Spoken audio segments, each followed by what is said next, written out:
Right, so you've just sat through a bunch of facts about why your brain hates you, staring at your notes after hours of studying, only to wake up the next day and realize nearly 70% of it is gone. Frustrating, isn't it?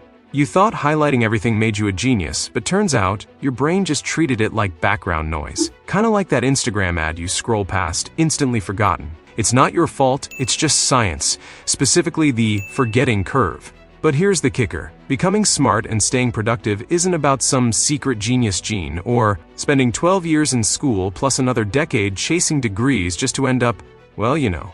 It's actually really easy. You don't need some philosophical mumbo-jumbo only Oprah could follow. And no, eating blueberries won't magically give you a Nobel Prize. What you do need is to ditch the traditional struggle and start working smarter. Stay till the end because I'm going to show you every habit that makes you smarter and productive. It's easy, actually. The Japanese students, for instance, don't cram to memorize over 2,000 kanji characters and keep them for life. They cultivate knowledge. And how do they do it? With science-backed hacks that aren't about brute force, but about understanding how your brain actually works. First up, there's active recall, which they call the samurai approach to memory. Instead of just taking information in, you force your brain to retrieve it. Think of it like training a muscle. The more you struggle to recall something, the stronger those mental connections get. So, close your book, grab a blank sheet of paper, and write down everything you remember. It'll feel like pulling teeth, but that's the point. Those struggles cement the knowledge. Then there's the Kumon method, about learning in small, powerful steps. Instead of overwhelming yourself, you break studies into tiny, manageable chunks.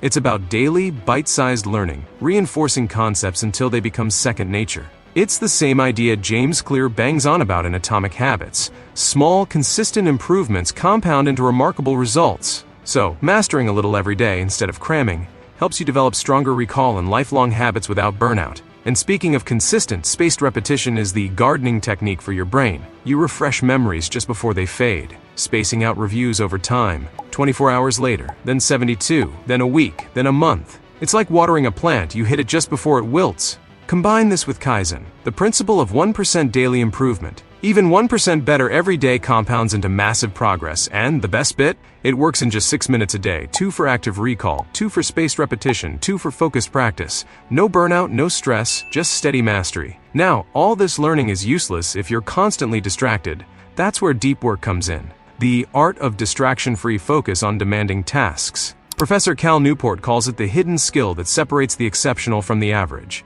In a world of constant digital interruptions, deep work is a superpower. It's not about being busy with shallow tasks like checking emails. It's about dedicating uninterrupted, focused time for profound thinking. For things like writing an article, researching, or learning a new skill. This path offers the keys to rapid skill acquisition and creating exceptional work. Your brain actually develops more myelin, a fatty tissue that makes neurons fire faster when you concentrate deeply on a skill.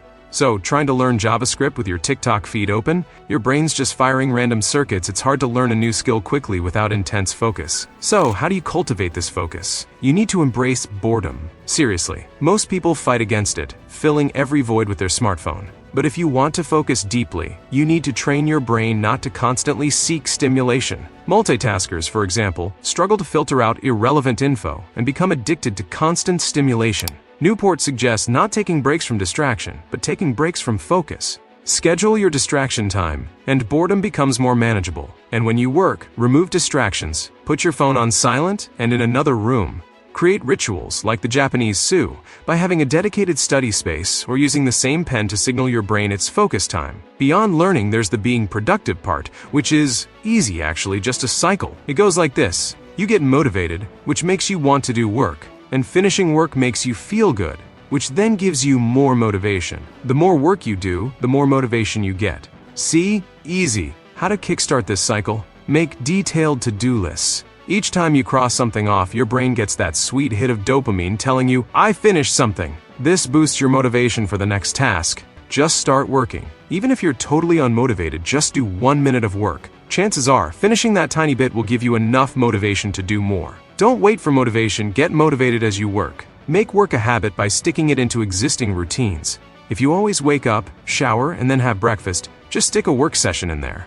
Eventually, it'll feel weird not to do it. Use the Pomodoro technique. Break work into 25-minute intervals of intense focus, followed by 5-minute breaks. It's like interval training for your brain, helping you maintain focus and avoid burnout. Apply the Seinfeld strategy.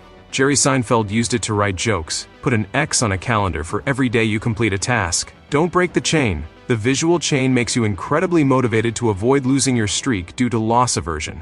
If these tips are already making sense, let me know down below by hitting the like button or sharing your biggest study struggle in the comments. And if you haven't already, subscribe to The Soft Discipline for more no-nonsense productivity videos. So, you've just seen that becoming smart and productive isn't about some Herculean effort or being born a genius. It's about ditching the useless traditional methods that make your brain dump information faster than a bad date. It's about leveraging simple scientific principles and cultivating habits that actually make a massive difference. We've talked about how to hack your memory with active recall and spaced repetition, how to cultivate laser-like focus with deep work, and how to effortlessly integrate productivity into your daily life by understanding the motivation cycle and the power of tiny, consistent actions. If you're ready to stop thinking about being smarter and more productive and actually be smarter and more productive, then it's time to put these into practice.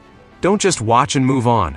Ready to actually integrate these brain-boosting habits into your daily life and finally get off that struggle bus? I've pulled together the most impactful, no BS techniques for you. So go ahead and click the video on your screen now, hit subscribe if you haven't already, and start building those real brain-boosting habits today.